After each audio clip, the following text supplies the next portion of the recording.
आप सभी का स्वागत है मेरे इस चैनल पर। यह वीडियो प्रेरणादायक और शिक्षाप्रद है। इस वीडियो को लास्ट तक जरूर देखें। अगर वीडियो पसंद हो तो वीडियो को लाइक करें और चैनल को सब्सक्राइब कर लें। बहुत समय पहले की बात है।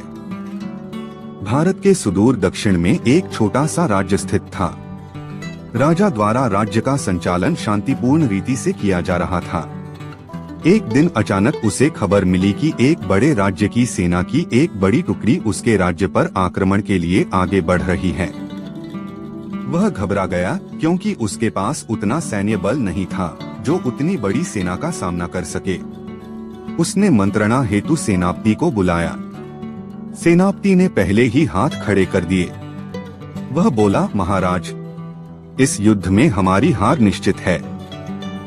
इतनी बड़ी सेना के सामने हमारी सेना टिक नहीं पाएगी, इसलिए इस युद्ध को लड़ने का कोई औचित्य नहीं है। हमें अपने सैनिकों के प्राण गंवाने के बजाय पहले ही हार स्वीकार कर लेनी चाहिए। सेनापति की बात सुनकर राजा बहुत निराश हुआ। उसकी चिंता और बढ़ गई। वह समझ नहीं पा रहा था कि क्या करे और क्या न करे।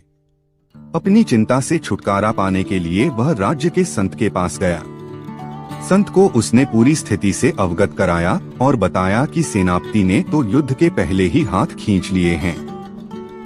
ये सुनकर संत बोले, राजन, ऐसे सेनापति को तो तुरंत उसके पद से हटाकर कारागृह में डाल देना चाहिए। ऐसा सेनापति जो बिना लड़े हार मान रहा है, उसे सेना का नेतृत्व करने का कोई अधिकार नहीं है।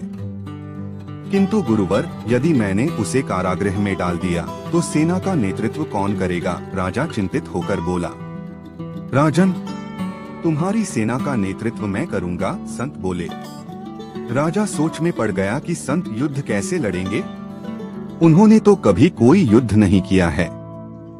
किंतु कोई विकल्प न देख उसने संत की बात मान ली और उन्हें अपनी सेना का सेनापति बना दिया।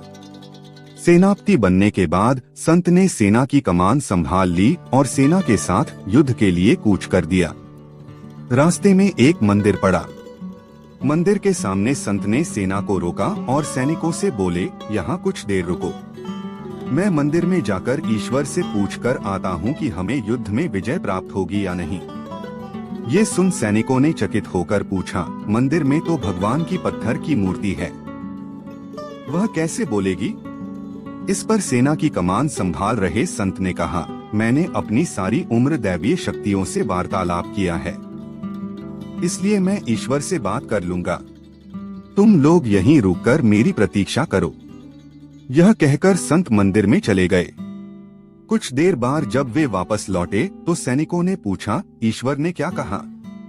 संत ने उत्तर दिया, ईश्वर ने कहा कि यदि रात में इस मंदिर में प्रकाश दिखाई पड़े तो हमारी विजय निश्चित है। पूरी सेना रात होने की प्रतीक्षा करने लगी। रात हुई तो मंदिर में उन्हें प्रकाश दिखाई पड़ा। ये देख सेना खुशी से झूम उठी। उन्हें विश्वास हो गया कि अब वे युद्ध जीत लेंगे।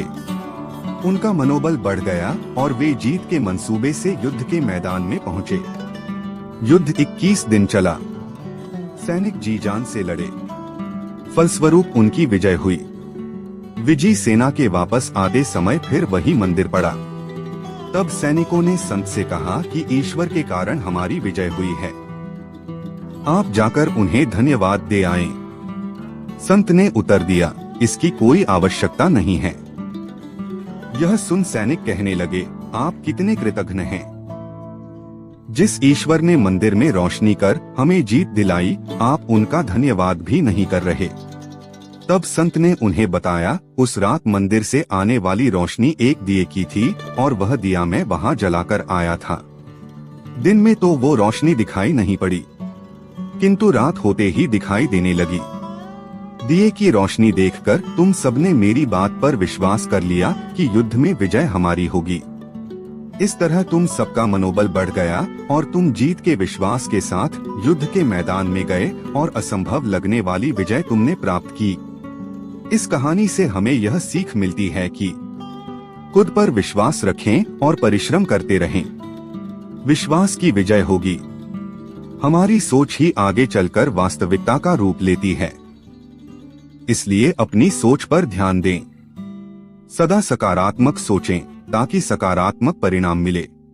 अगर वीडियो पसंद हो तो वीडियो को लाइक करें और चैनल को सब्सक्राइब कर लें अगर आपकी इच्छा हो तो। आप सभी भैया भाभी, चाचा चाची, दादा दादी या बाबा बाबू बबुनी, दीदी बहन, छोटे बड़े, आप सभी को बहुत बहुत दिल से धन्यवाद।